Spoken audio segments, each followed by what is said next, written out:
All right, today I'm talking to Michael Marvosh. We met in 2018 at a conference as a result of me following some more of my inklings. Talked about conferences before and the value of following those inklings that you don't know what they're going to turn into.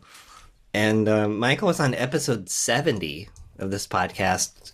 He was doing a podcast at the time called, I think, Dead Man's Forest. Is that right? Yeah, you got it. Okay. Right.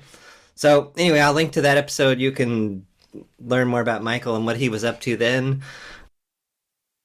Michael and I have stayed in touch, and it came out in a conversation back in, I think, February or so that he was going to go to Landmark.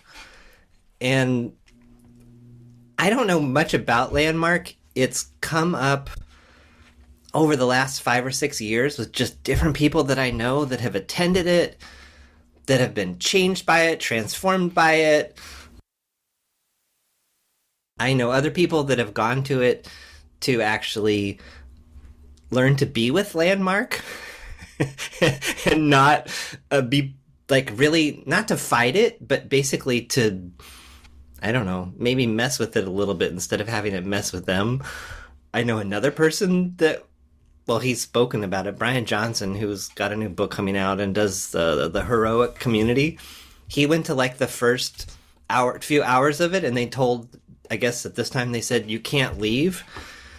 And he's like, oh, well, then I'm leaving. And that just didn't work for him, and he left. And I was like, woo, okay, that's...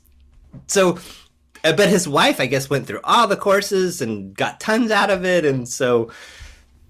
Anyway, I'm just super curious about Landmark, so that's why I want to talk to you about today and wherever else we go. So, Sounds great. Well, let me say thanks for having me, John. It's always a pleasure to talk to you. So, yeah, I'm looking forward to the conversation too. there's so many places to go with this. Well, okay, let's start with the first thing, which is integrity. So, you've in your newsletter, by the way, Michael's written a book. He has a newsletter. I recommend getting it. There's always something thoughtful and something to ponder and more questions than answers, which is what I really love. So you've been talking about integrity. I scheduled us for earlier. I said, Michael, I'm sick. I can't meet. Let's meet on this. John, will get back to you by the end of October because I'm going on a 3-week retreat. I'm going to be off the internet, blah, blah, blah. I get back. I'm just like, oh, I'm not ready to schedule anyone. I'm not ready to schedule. I know Michael's on my list. I'm getting back to him. I said I would. I go to reply to your email, and it's like the first or second week of November. Like, oh my gosh, I did not follow. I'm out of integrity. I said that I would get back to you by the end of October. I have not. So I was like, oh, I don't think I did any. I don't think I haven't done anything immoral here. I probably haven't hurt Michael's feelings, but I feel an obligation to say, hey, I said I would do this. I didn't do this. So I apologized. And I meant it. But then I was like, well, I'm apologizing, but what am I apologizing for? And I know Landmark is really big on your word and your word creates and all this other stuff. So let's start there. What? Integrity. Our word. That's interesting. It's interesting, actually, to hear you say that you were thinking about that maybe when you know. So I saw your apology and I was like, well, I haven't been impacted by it. I know, yeah. Apology. My life is really busy. You're like, thank goodness he canceled. Yeah. But yeah, it's since I've just been sort of living in this world of it. Like, integrity is part of what Landmark talks about. I by no means do I understand all of the ins and outs of where they're coming from. But integrity, their definition of integrity is they claim it's different than the sort of day to day, and what they would claim, and I think it's probably true for a lot of people. I don't think it was necessarily true for me. They would claim is that most of the time when we're talking about integrity, we're talking about whether or not someone does the right thing. If they do the right thing, they have integrity. If they don't. Have integrity. Well, Landmark is coming from a place where right and wrong don't really exist. So So their definition of integrity is more functional. And they say things have integrity if they work. Things don't have integrity if they don't work. Your car is running, it has integrity. It's structurally capable of doing what a car is intended to do. And then they just apply that same thing to human beings and how we are in the world, even though I don't think of it that way, you know. Is my life working? I don't know how to answer that question. That sort of like puts me on my heels a little bit. Like, well, in a lot of ways, yeah, I think my life is working great. And in some ways, maybe not, but there's clearly something here where I'm not clear on it. And then Landmark says quite simply, like, look at the areas of your life that aren't working. Something is out of integrity there. And they would go so far as to claim that every area of your life that's not working, some word has been broken. I think they would say that's either you're not keeping your word or someone else, at the effect of someone else not keeping their word.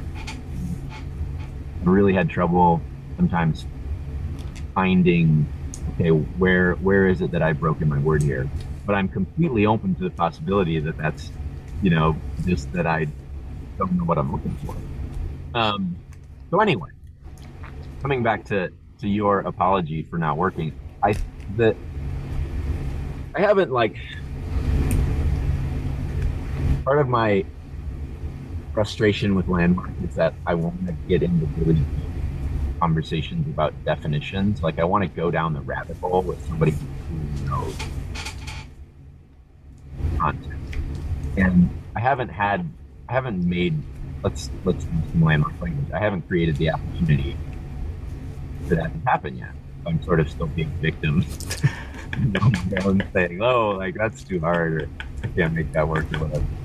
But I think that what Landmark would say is that the closest you can get to having integrity is saying, I have no integrity. Like, I can't keep my word. Like, I'm constantly breaking my word and looking for ways out of it and trying to weasel out of it and trying to look good for other people and doing things because I want to look good. And, like, I'm just a mess of a human being because that's what it means to be a human being. And the closest you can get to having integrity is just owning that, saying that's what it is. I'm not going to be defensive about it. I'm not going to try to hide it. It's just what it is. And then I think what Landmark would say is that rather than having integrity, you can be in relationship to integrity. I don't really understand what I just said. I sort of get it. Yeah, okay. I don't know if it's an accurate characterization of what Landmark would say, but that's sort of where I am with my understanding of it right now. Okay. So in your email where you're like, oh, I'm out of integrity and I'm sorry about that, I was looking at that through the lens of Landmark, and I was like, I think that insofar as you said I'm out of integrity, that's as much in integrity as you could have been at that point. And there was no need to apologize. There was just, state it. It had an impact. I'm going to own that, and we're going to move forward. And that's all any of us can do, right? It's like, be in integrity is the first thing. And when you're not in integrity, just be in integrity. Clean it up. Yeah. Yeah. So I was like, oh, I need to clean this up. No problem. Like, yeah. So what is the overarching, like, what led you to Landmark? Why do people go to Landmark? So I can tell you, maybe I could try to tell you why I went. I don't know if I could tell you why people go to Landmark. That's totally fair.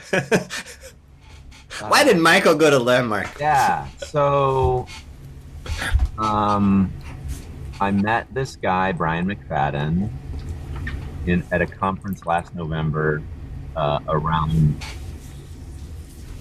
integral theory, which is set of ideas developed by a kind of fringe philosopher named Ken Wilber, who I think is brilliant. Um, so I met Brian there, found out we live in the same town, connected with him, and he talked about how we went out to lunch, and he talked about how Landmark had had a huge impact on his life, and he's been involved in it for probably 40 years. And he was the third or fourth person in 5 or 6 years who had mentioned Landmark to me. I'd looked into it. I talked to some people who had done it about it, but I hadn't really considered doing it myself. And it was mostly like, well, I keep running into this, so I should probably go do it just to see what it is. And so that was it, really. It was sort of like one of those situations where I feel like the universe just keeps poking you about something, and you're like, well, I don't know what this is, but it keeps coming up, so maybe it's important. Um, so, if we're looking at it through a hero's journey lens, maybe that was my call to adventure, but I certainly don't know what the hell is happening, like after having gone. Um, So yeah, I went to the forum in March of this year, which is what, 8 or 9 months ago now. Um, and I have some idea of what I got from that. I've done another 3 of their programs since then, another weekend one. The initial forum is a weekend. Come back and do even later to process how it's been affecting your life, or how it's been in life due to those 3 days. Um, and and then I did another weekend like that one, and then I did 2 of their 10-week sessions. So that's been a lot. Like, it's been a lot of work, but also I've started coaching, and my wife and I have been going to some counseling, and I've been sending these emails very consistently. So I've been meditating. So there's just a bunch of practices that I've implemented in my life that I don't think I would have if I hadn't gone to Landmark early. But what I said to you earlier is it was like a little pebble that fell on a mountain. Like everything has started moving. And again, right? Like I feel like everything's shifting, and I'm not sure how it's all shaping up, and I'm not sure. I mean, I know, like, I'm going to say something. I would say I'm not even sure if it's been good, but then I would say, I have been in the habit of really thinking about things in my life and in life in general in terms of right and wrong, good and bad. And one of the things I'm coming to see is that I think maybe I've really been limiting myself by thinking that way, because when I'm just trying to see the way things are, right, wrong, good, bad, whatever, I'm not allowing myself to see what's possible. And now I'm using landmark language, because landmark, the initial sort of discovery that Werner Erhard had, that landmark, I actually trust that landmark is trying to help other people discover this for themselves, is that whatever limitations exist in my life exist because I placed them on myself. They don't exist in reality. They exist because I am not seeing what's possible. And I don't fully understand that. I certainly don't, like, I'm not living in that on a moment to moment basis, but it seems like there's something there that if I could get it, like get it into me and look at life through that lens, that I would really have some power that I have not had, in the last 2 or 3 decades of my life. So there's a long, semi-rambling answer to your question. No, and I love the good, bad, right, wrong. That comes up a lot in my own work with people, and the way I like to look at it is like, is this effective or not? Yeah. The right, wrong, good, bad, you get into judgment, critique, all kinds of places that that'll make some people uncomfortable. Well, come on, John, isn't there right and wrong? Yeah. Yeah, I kind of think there is. And what if there is this other way where we don't spend that was so much of my past. Yeah. Are you doing the right thing or the wrong thing? Good, bad. Do you need forgiveness for your sins? Like, right. And that was a whole nother thing. But yeah, it wasn't. Yeah, totally. Me too. And I'm right there with you. It's like I don't get super uncomfortable about the conversation because it's just a conversation and whatever. I'm just talking about the possibility of right and wrong not existing. Great. But yeah, it's like I just go there, right? It's the habit of, oh, I'm right and he's wrong, and then I get real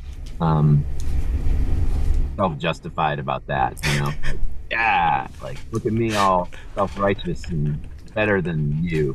But I also go the other way, right? Where I'm like, oh, he's right and I'm wrong, and oh, that I stink, and what, man, I'm so stupid. And yeah, and then I'm spending a whole bunch of time and energy just like talking about nothing, right? It's not real. It's not real life. And then I'm not like living. So because they're just ideas. They're just stories in your head. Yeah, exactly. And then I'm just living I'm spending all this time up in my head instead of out in life. So I see that, I get that, at least that I get the extent to which this is something that I am doing in life and creating. But I'm not sure how to break the habit. I think maybe I've started breaking the habit because it's just, well, you got to do this practice and you got to do this practice, and there's probably a lot of really basic stuff like meditate and make eye contact with people, and like so have my wife and I sit down once a week and we really try to be there with each other and we check in, and that's not something we were doing before. So like I think it's having an impact, but I don't know what impact it's having yet. I can just sort of see myself doing practices and trying harder, sort of like trying harder than I was in the past, but it really doesn't feel like trying harder. It just feels like being more aware that like what I do in every moment is what my life is. I hear that as intention. Is that? Yeah. Maybe it's intention, maybe it's discipline, maybe it's just awareness. Like that's the thing that I talked about over and over in my book is like pay attention. And maybe I'm the one who needed to hear that. More than anyone else. Like but yeah, I don't know. It's certainly an ongoing process, and like I am often frustrated, and sometimes I'm jaded. Sometimes I'm like, I don't want to give up and I don't want to deal with any of this. But in a way, I know that it's like, and I think this is true because I'm feeling a little emotional about it right now. It's like it's dealing with myself, and like the ways that I've been in my own way so many years. That's what it feels like, and that's probably why it's frustrating, because it seems like I should be able to be like, well, just get over it, like, just get out of your way, come on. aren't you in control of yourself? Isn't that a fascinating question? Yeah. My answer for myself would be like, not as much as I would like. Yeah. I think I am. And then I'm Yeah. like, well, no, I said I would do this, or I'm going to um, not read Right. the news. I'm not going to read the news today. And it's like, well, no, I really need to check. Really need to Yeah. check. I'm going to Yeah. feel better. I'm going to feel better if certain things happen. Yeah. They haven't happened. They Yeah. probably won't. Okay. Yeah. Right. And no, I do that, I do that. And that's like part of what I pay my coach for, is to just like, when that comes up, hit me in the face with it, Like, don't let me ignore it. And that is uncomfortable. And yeah, and like I have some resentment when that happens, but then I'm like, well, I could say I resent my coach for doing that, but no, that's me just trying to avoid taking responsibility for myself in my own life, and I can see that. But yeah, like what you said earlier, like about what you learned about yourself. I don't know what I've learned about myself other than that I don't think I actually have a very good idea of what I even mean when I talk about myself. Because it's like, what is this self? It's just all these thoughts and habits, and none of that's real. It's all just stuff that I do and stuff that I think and stuff that happens, but that's not like me. It's really hard to talk about. I know where you're going. No, as you're talking, I'm thinking some people are listening to this and they're just like, oh my gosh, like these guys have lost their minds. Right. Like, what do you mean? Like, you don't know who, and yet yes, I am tracking with you. Yeah. And I say that to those people who are listening to that, who are just rolling their eyes at how woo woo this is. I would say, like, I have been a person for the last 20 years who is so like not spiritual, just like just down to earth, and just within the last few years I've realized here's a language for it that I'm just getting to, because I just started reading a book, and but this is like Joseph Campbell language. We've got day language and night language. And day language is the language about what is, and empirical, and how reality is. And night language is about the metaphor and the analogy and the visualization of like how do we exist in ways that can't be described very well by language, if at all.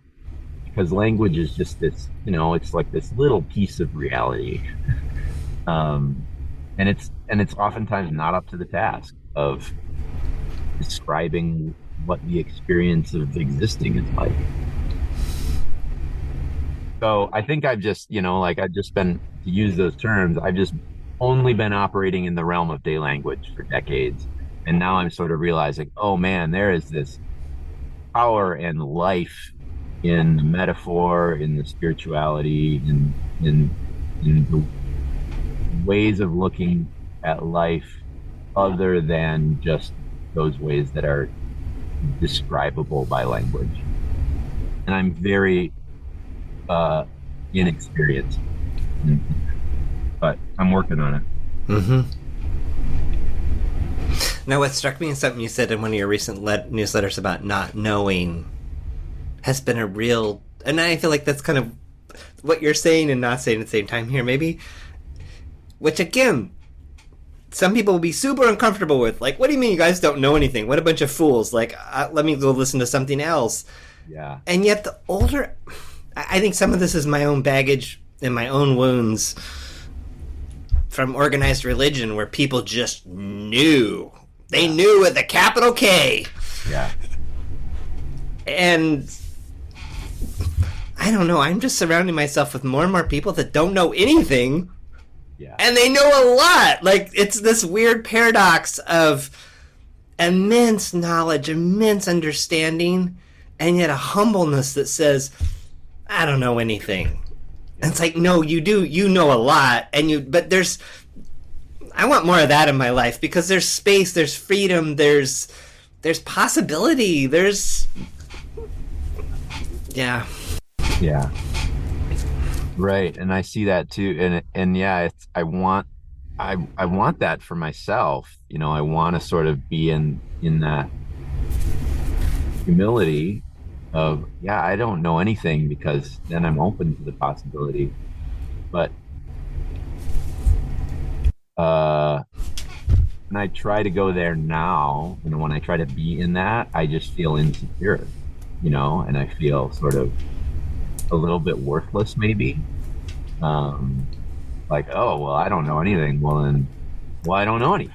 So, like, what, like, I can't say anything.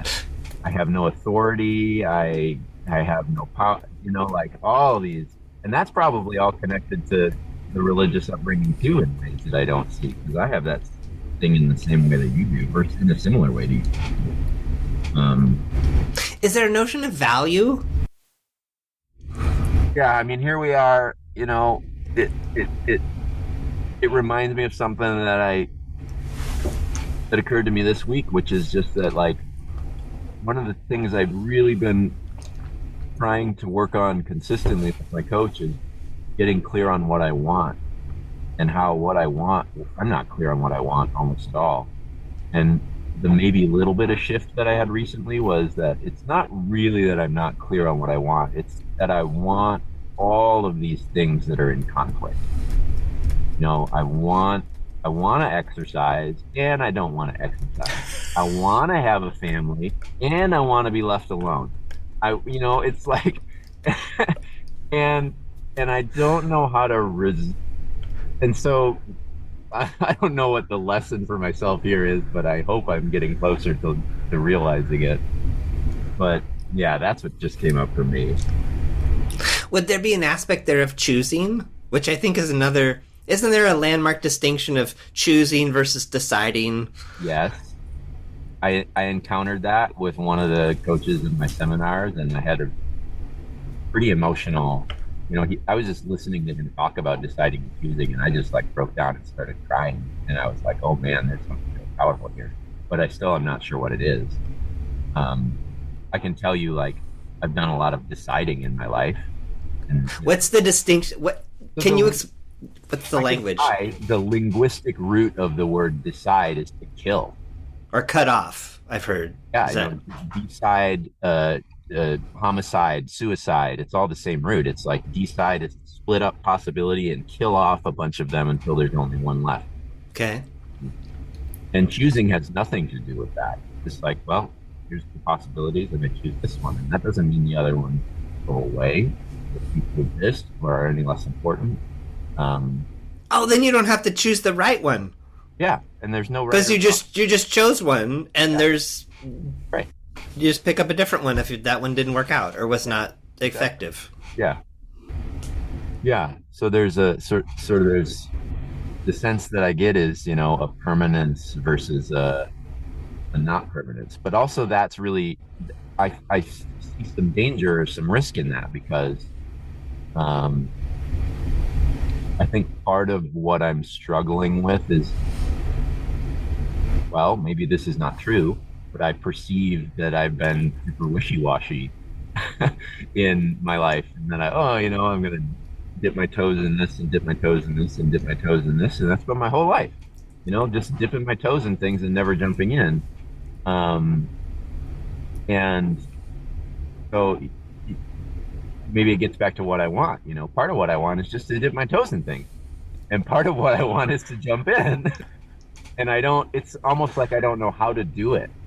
Or I'm so afraid of doing it that I haven't done it. Maybe I'm getting closer to doing that too. Or maybe I'll just have a lifetime of dipping my toes in things, and that's fine. I don't know. And people often had judgments around that. Oh, I just dip my toes in a lot of things, and I never really commit, so I'm a loser. Yeah. Oh yeah. That's maybe not I'm a loser, but like I I never end up really finding anything out because I'm always just, 2% in.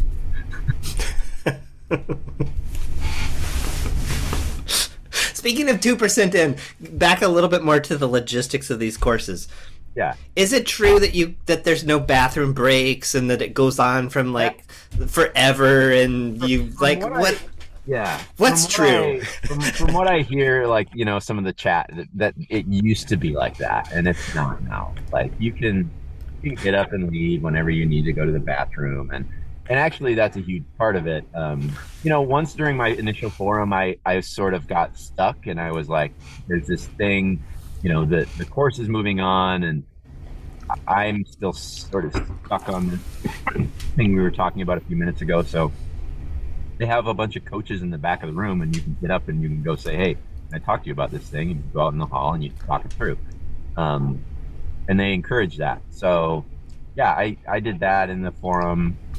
Um, and then there's the seminars, which are like 2.5 hour sessions on a weeknight. Um, and they give you a free one after your forum. So which is a really great way to keep you involved. So I was doing that, but the 2.5 hours bridged the baby's bedtime, and like that's a really important ritual in our family that my wife and I, each do these and play these roles, and we put the baby together. So I went to somebody in Landmark and I said that I was like, "Hey, can I sign up for a different course because this is bridging my bedtime?" And he said, "Just sign up for this course, do this course, and do what you need to do to take care of your life." I did that course, and I, left for 15 or 20 or 30 minutes to take care of the baby's bedtime because it's an online, it's a Zoom course. Um, and I did that. And so that worked. That worked insofar as, like I still got to sort of be true to the commitment that I made to, be a present father. But and then there's this tension where Landmark is there. A huge part of what they talk about is like leaving the past in the past and not dwelling on it and not thinking about it. I'm a big fan of that. And so like if you go to the forum and didn't do the exercises, for example, like your coach was talking about, you could easily have some regrets about that, and you could say, "I would have gotten more out of it had I done X, Y, and Z." But what they often say is, you got what you got, and you didn't get what you didn't get. So I did that seminar, and I left for a few minutes every time to put the baby to bed, and I got what I got out of it, and I didn't get what I didn't get. But I still am like, oh man, it would have been more effective if I had been that. So then my next seminar I scheduled for a time that wasn't over the baby's bedtime.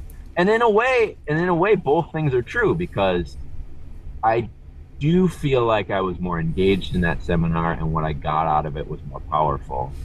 So there's like this weird paradox where you use the experiences you have to course correct and to try to do better in the future, but also you don't, like, well, it was what it was, and I can't change the past, so I don't understand that, or maybe I do understand it. Maybe this is a good example of like, well, here's something that I know but can't articulate very well. But yeah, like I can look at that second seminar that I did and say, there was ways that I engaged in that weren't as powerful as they could have been, and I want to fix that for the next seminar that I do, and I'm making some adjustments for that. Like, I didn't immediately sign up for another seminar because there's a lot of things. Well, there's a lot of books that I want to read that I have not had time to read because there's not a lot of free time in the week with, a baby at home and another baby on the way, and I have to work, and there's all of these, and there's, I'm doing the coaching and the counseling, and I still want to have some social life and hang out with my friends. So it's like there's not a lot of time that's not accounted for. And I was like, I'm going to use this 2.5 hours a week to do some of the reading that I've been wanting to do. And I paid for my next seminar. It's on the calendar, and I'll just keep calling Landmark and being like, push it back another couple months. And they'll fight me on that. Will they? Yeah, they will. They'll say, no, you should really do it. But that's just another opportunity to be like, this is what's going to work in my life. Push it back a couple months, and they will, they won't say no. And I think that's a good thing about come back to the question that we started this bit of the conversation with about like Landmark. Everyone that you talk, I don't know how they do this as an organization, but everyone you talk to there is a little bit of a pain in the ass. but you get the sense that they're doing it because they love you and because they want to help you sort of like discover these things about life and about yourself. So it's like they're in your way, but they're in your way to help you, and so it's like if you say like, this is what I need, this is what I'm doing, and you don't need to justify it and you don't need to give reasons, but yeah, if you can, another big part of Landmark is just not letting other people stop you. This is what I'm going to do.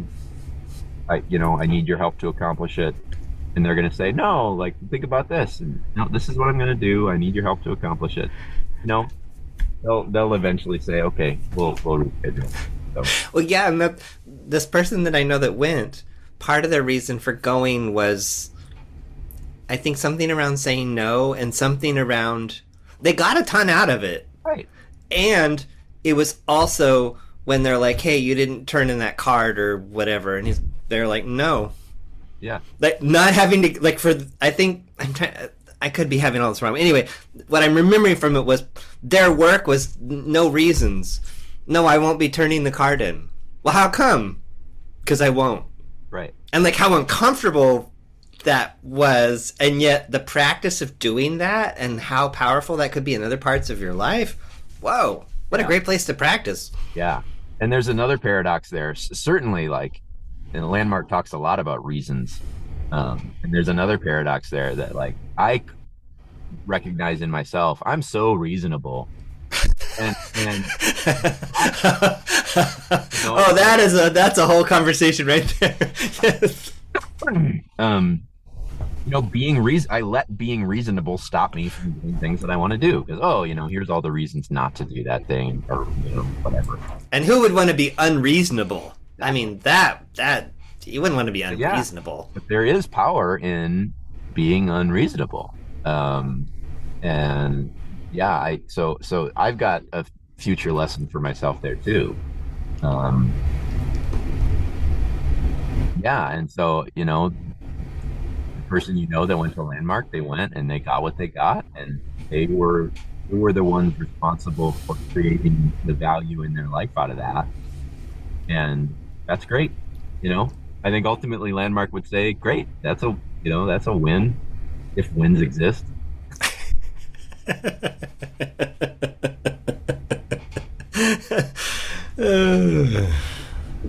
But it's one of those things, where it's like, it's a paradox, right? You go and you say, I'm not going to do the homework. I'm not going to do it. And there's not a problem with that. That's great. And I think at the end of the day, Landmark would say, okay, you're doing your life. And that's basically what we're trying to help you do anyway. So, so in a way, it's like, there's no way to, maybe, I'm going to say there's no way to win. And I think it's because they have made it clear that it's not about winning, right? It's like, it's about, I don't know what it's about, but, and initially that's what I was trying to do when I was trying to share the forum with people, right? It's like, you say, hey, I'm inviting you to do this. And then they say their reasons for not wanting to do it. And then you don't argue with their reasons. You just say, yeah, it's true. And I'm still inviting you.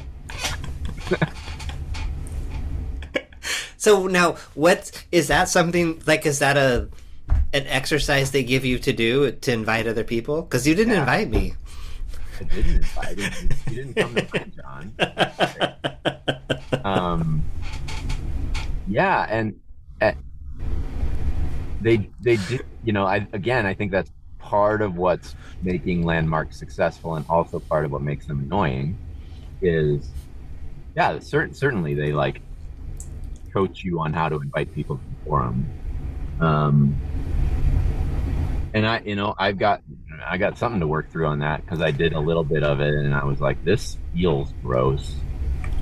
But then I've had conversations like this one with people that don't feel gross, because I'm just sharing honestly instead of trying to share what I think I'm, quote, supposed to share or what they want me to share, and that's not how I want to be, whether or not they want me to be that way. So it's inauthentic. Right. And my authenticity is always, maybe not always, my authenticity currently is I'm still reasonable.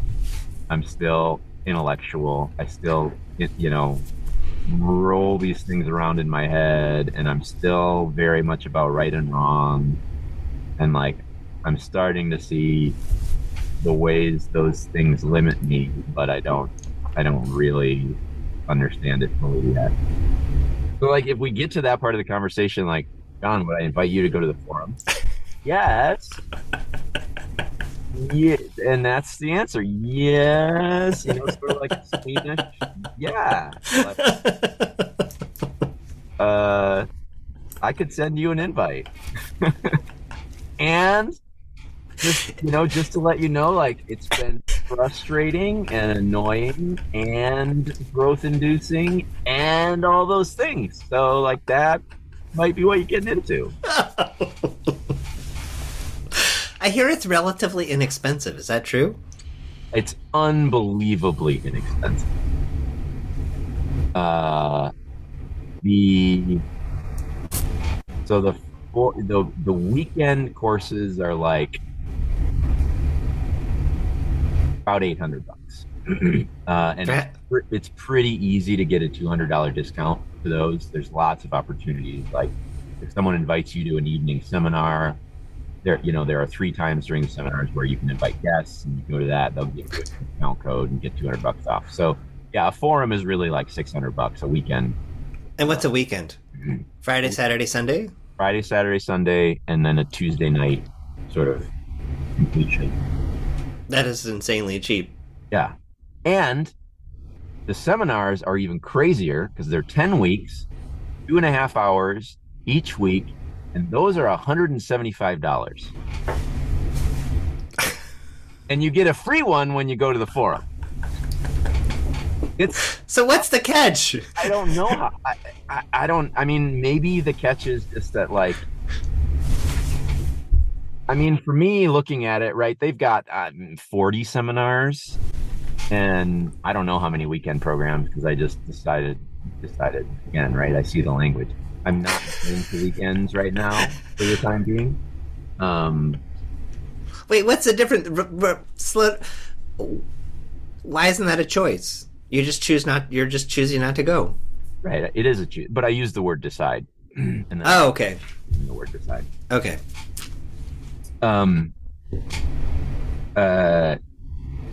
Yeah. So hang on. What was the question?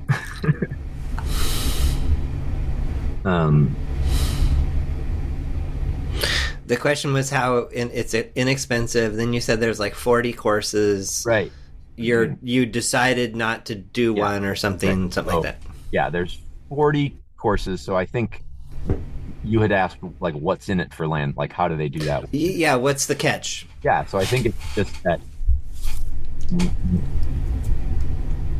the people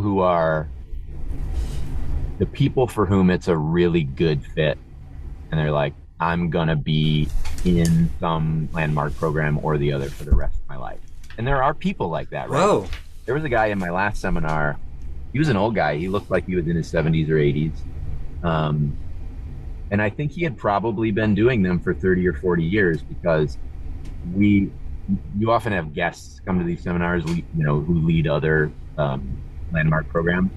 And Larry was one of the guests, and he came to our seminar, and he had led my advanced course, which was the second, this sort of the second weekend program in the landmark curriculum. So he's like one of 40 people in the world who lead these like really difficult courses on a regular basis. And he came into my seminar and he was like, he saw this other guy who was just a member of the seminar, and he's like, "Whoa, Peter, crazy!" And Peter's the guy who recruited him to Landmark like 25 years ago, and he's still just doing the curriculum. He's just in it because he has seen that his life works better when he's involved in this thing. So I think that's part of it, right? I think it's part people who are just in it all the time. Like don't. Isn't that another one of their terms, workability? Yeah, that's a big part. Having a life that works. Yeah, and we talked about that a little bit earlier in this conversation, about integrity and related to workability. And I don't understand that very well yet. But yeah, my coach has been involved in it for decades. It's like I think it's analogous to, if you decide to go to the gym to be in shape, you just go to the gym for the rest of your life. Landmark is the same kind of thing, but for personal and spiritual development. So I think part of the catch value for them as a company is people who go back to it over and over and over. And I think part of it is the people for whom it really works really spread the word and bring in a lot of other people. So yeah, it's like, and even while I'm frustrated, there are things about Landmark that frustrate me and annoy me. I think I trust that there's nothing insidious there, right? They're not trying to inculcate or It's not a cult. Yeah, it's not. It has aspects. There are things in it that are also in cults, but it's not a cult. There are things in it that are also in multi-level marketing schemes, but it's not a multi-level marketing scheme. Okay. Like ultimately, it's up to me what I get out of it and what I don't get out of it. And that's what they're trying to teach me. They're trying to teach me that like I am responsible for my life and maybe even all of life, even though I don't know what that means yet.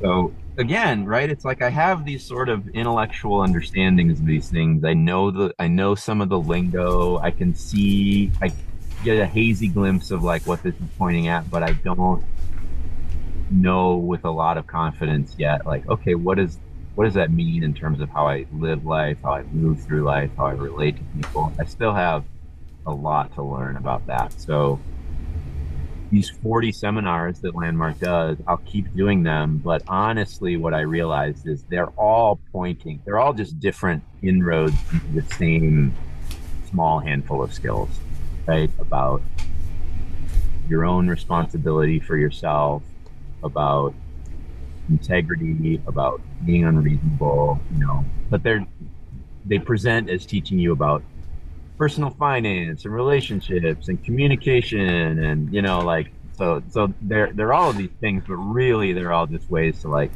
revisit the fundamentals, which is another thing I realized within the past week. Here's a great story. I'm going to talk to my coach about this afternoon. I'll talk to your listeners too. I tutor the LSAT. I don't have a lot of students anymore because life's too busy, but I have one who's learning to do these logic games. And he's trying to do the work in his head because he perceives that doing the work in his head would be faster, right? Oh, I'm going to go faster and be able to get through the section. I just do this in my head and don't work it out on paper. But doing it on paper is the basics. That's the fundamental. And if you can't do it on paper, you can't do it in your head. And so I'm continually trying to remind him, like, you have to do the basics, you have to do the fundamentals, you have to get that really solid. And then maybe you can start to do some of that work in your head instead of on paper. And I realized, like, I was driving home or meditating or something. I was like, oh, that's probably also true for me in life. Like, I'm probably trying to do all of this advanced stuff. And, like, really, I just need to go back to the basics and get really good at them. So, I'm going to talk to my coach about that and be like, okay, what are the basics for living? And it'll probably be all the stuff that Landmark's talking about, right? Like, do some meditation so that you learn how to pay attention, like focus on your breath, keep your word. It's going to be all that stuff. So, yeah. Is there one? Is there one big takeaway though that you did have? Like, is there what? Is there? There doesn't have to be. I mean, is there? Yeah. What's my question here? My question here is, I don't know. I'm just thinking a good way to wrap up here. Like, is there? Is there one big thing you took away, and maybe one big thing that you wish that you didn't like? Okay.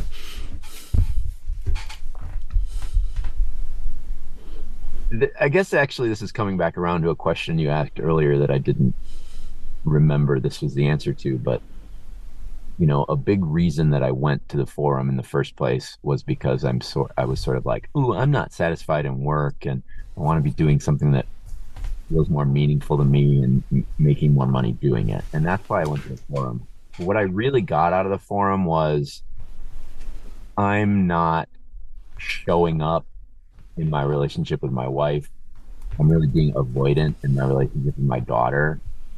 And those things are really important to me. And I didn't even realize that I wasn't like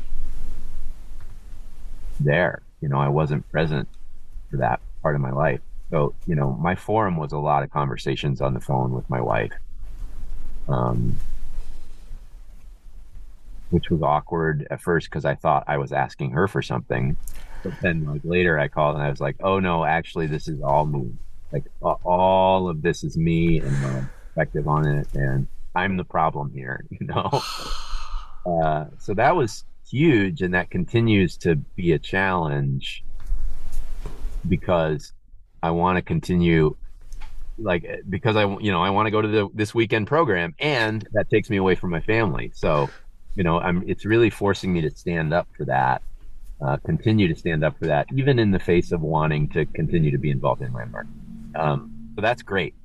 So that's the first thing. I really got from the forum, I really got a sense of, oh, I'm the problem here. I got to clean up myself.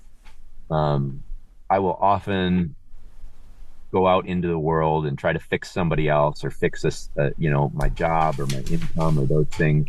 But I do that probably every time in order to avoid looking at something uncomfortable inside me and accepting it and embracing it and growing beyond it. That's maybe the biggest thing I got out of Landmark. That I got to do the work on myself, and that's all there is. What's something I didn't like about Landmark?